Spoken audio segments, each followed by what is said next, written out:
Hello and welcome to A Gypsy's Kiss, the vlog. I'm Shelley Carney. I'm Toby Eunice. Stick with us for a few seconds and I'll tell you about the Forrest Fenn treasure timeline.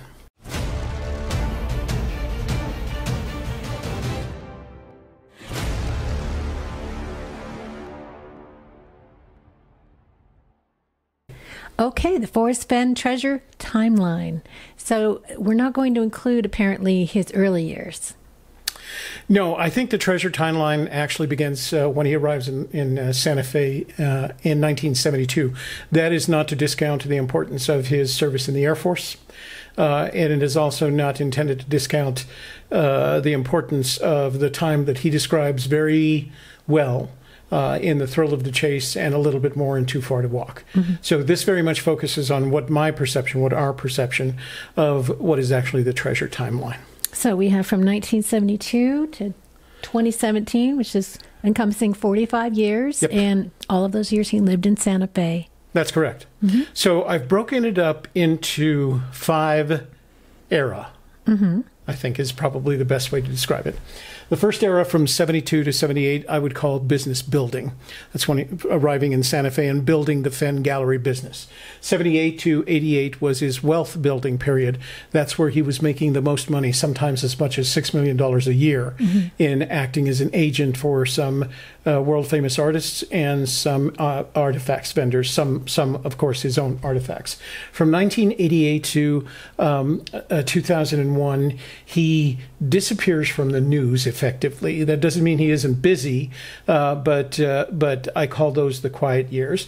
And then from 01 to 13 is his re-energization and conscious decision to start building his legacy.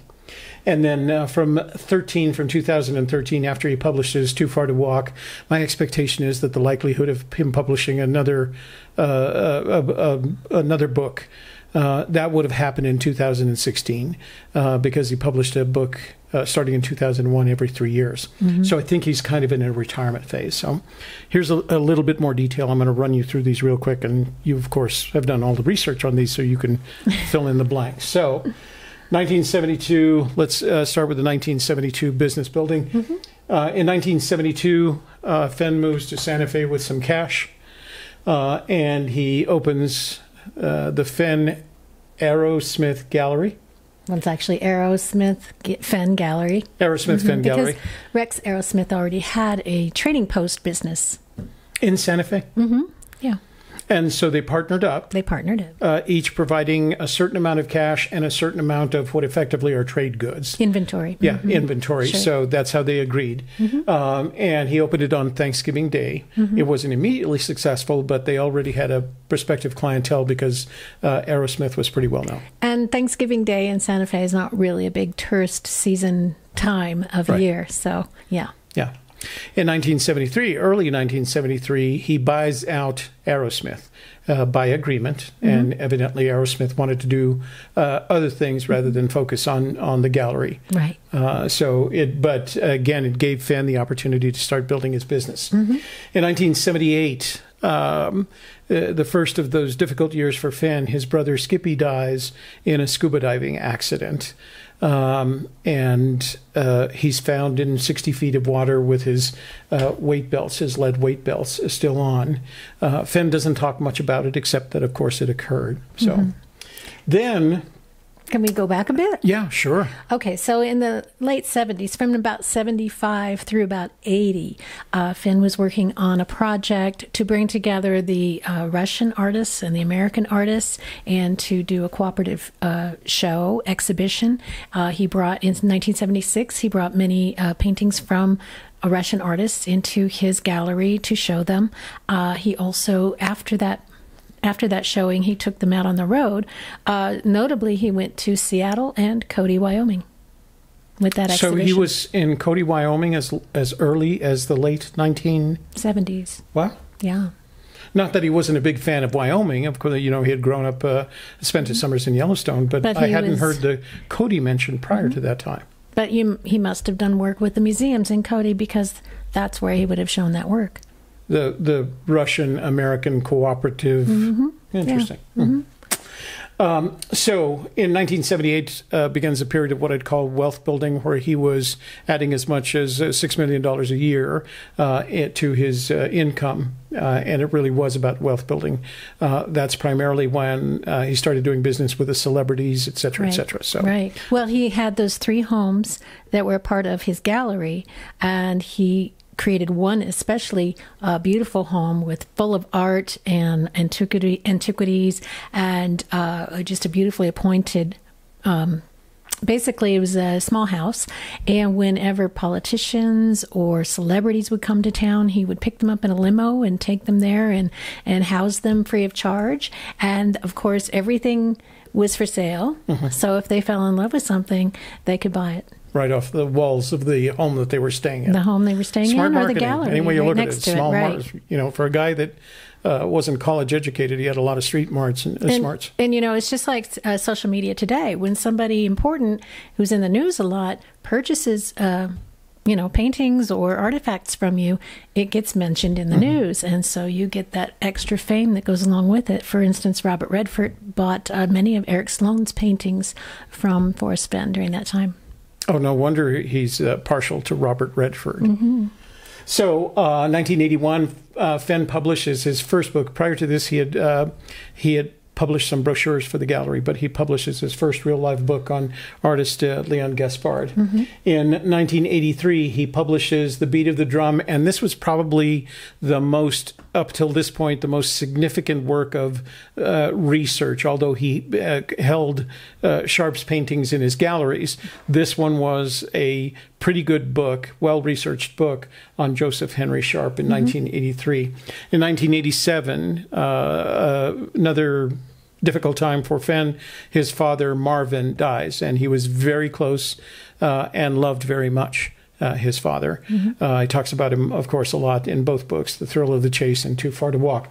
Also, he acquires the San Lazaro, the property on which the San Lazaro ancient pueblo resides, and begins the process of excavating it and doing it with the grace of a trained archaeologist. And that was on land that was owned by a rancher, and it went into foreclosure, and that's when he purchased the property. So in 1988, Fenn is selling his gallery when he is diagnosed with kidney cancer. A difficult time. He's given a short time to live, 20% chance of living for 5 years. Of course, it changes as for anybody that has the same thing happen to him. It changes his life. I call that period between 1988 and 2001 the quiet years. He's really flying under the radar, if you will, as a euphemism. You don't see him in the news, but he is busy. He is busy. He's digging at San Lazaro, which, of course, a lot of archaeologists were unhappy with him, calling him a hack and saying that, he didn't have a PhD. He was not using, their prescribed methods or whatever. But again, these things were on his private properties, so he had the right to do whatever he wished with it. And, they threw a fit about it. And I think that's another reason he kind of stayed out of the limelight, because he was getting negative press, and he's not happy about negative press. But he did recruit professionals and students to help him with the excavation, and he did it very carefully. And as I said, with the same grace and concern and effort that a trained archaeologist would have. There is nothing that no one could go back now and say that he messed it up in the same ways that Mesa Verde was hurt. Now, also, as I mentioned, I think in a previous episode, he at this time also spoke with Douglas Preston and other authors about writing his biography, because he was putting the treasure together at this point in time, and he was looking for somebody to write his story and to put the poem in that story that would be written by a published author. He couldn't find anybody who wanted to do that, although Douglas Preston did like his idea so much that he wrote that book, The Codex. It was published in 2003. 2003, yeah. So, starting in 2001 through 2013, I call those years the legacy building years. And it began in 2001 when he publishes another solidly researched work on Nikolai Fashin, and you can tell that work, he had his heart into it. It is a well-written, kind of soulfully written book. Mm-hmm. Now, Fenn also wrote several books, as you've discussed. He wrote several books about artists, and a lot of that stemmed from the idea that while he purchased their estate, they were an unrecognized artist. For instance, Nikolai Fashin was from Taos.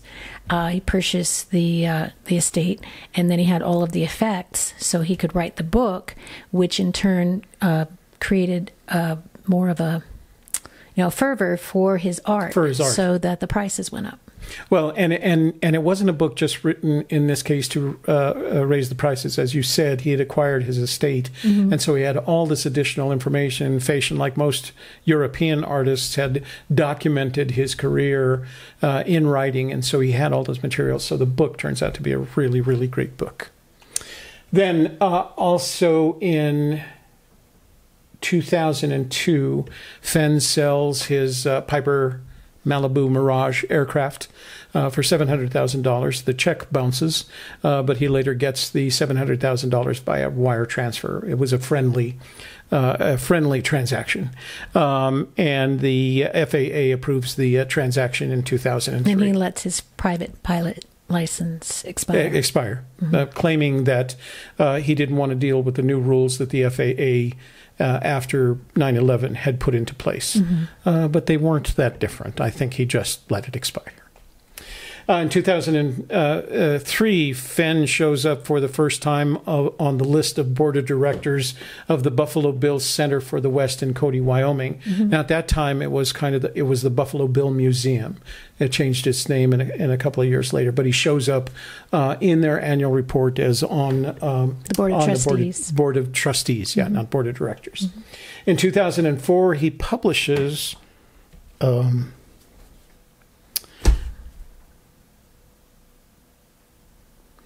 what, in my opinion, is his most beautiful work, the one on San Lazaro. It's beautifully researched. It's beautifully done.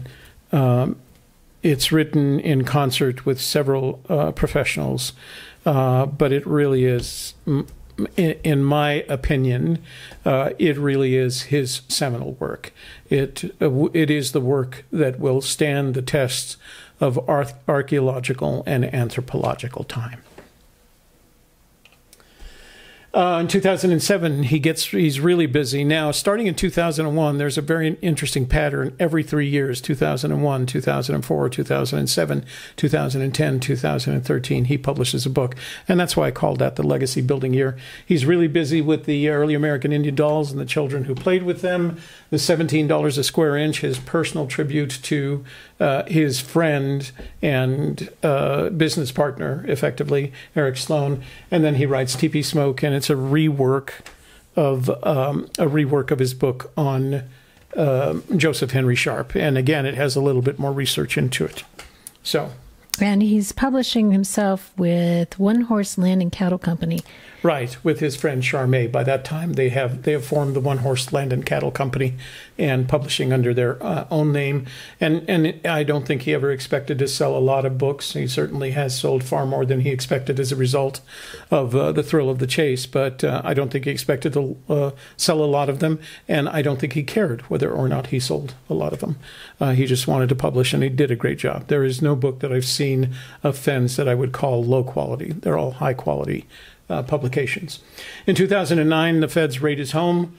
It was a big raid that involved artifact buyers and sellers in 4 states. They never charged him, although they did charge other buyers and sellers with various federal crimes. They never charged Fenn with anything, insisting that they would, quote, keep an eye on him, unquote. Well, I heard there was a deal. Now, I read there was a deal. Oh.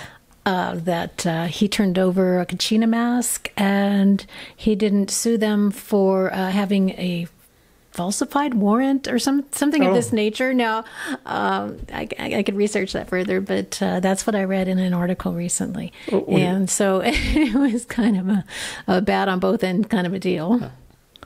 So 2009, Fenn gets his home raided. In 2009, 2010 is when Fenn claims to have hidden the treasure. Now, you can look at our other videos. We don't necessarily agree, but there is much cultural community support for that period of having hidden the treasure. Mm-hmm. Then in 2010, he publishes The Thrill of the Chase with his poem, raising the visibility of the treasure much higher than anyone expected. In 2013, he publishes Too Far to Walk, and I think that ended the period of legacy building. If he had wanted to and kept his pattern, he could have written a book in 2016. He's even asked about some children's book at Moby Dickens. He doesn't do it. So this last period I call his retirement, 2013 to his encore, if you will, retirement. And he's the only thing that's visible in that period is 2015. His status at the Cody Museum or Center for the West changes from board member or not board member, board of trustees, trustee to trustee emeritus, which is an indication that he's not active in their efforts. You know, but he has a good name with them. So that is the Forrest Fenn treasure timeline from 1972 to the present. I'm sure some other things will happen, and we'll add those to the list, and perhaps in a year we'll have more information that will enable us to change and enhance this. Okay, so basically a life timeline, we'll call that. A life timeline from 72 to 2017 based on what you can research on the internet, news articles, videos, and books that he's written, things of that nature. So that's as much as we could get. That's as much as we could get for now, and we thought it was important for everybody to have that. We think it's good to know what you're doing and what you're dealing with. He's led an interesting, a rewarding, and what I'd call a graceful life, and and I admire him and respect him for it. So, yes, and to want to give away $2 million or more in treasure to some lucky person, it's kind of a fun thing. It's a big-hearted in some ways. You know, people claim it could be because of his legacy, but you got to have a pretty good-sized heart to be able to do something like that. Yeah. Yep. So. Those were his favorite things, and he put them in a box to share with somebody. Okay, that's all I got. That's all we have. So thank you so much for watching today, and we hope to see you next time for A Gypsy's Kiss, the vlog. I'm Shelley Carney. And I'm Toby Eunice. Thanks for watching. We look forward to seeing you the next time. Bye-bye.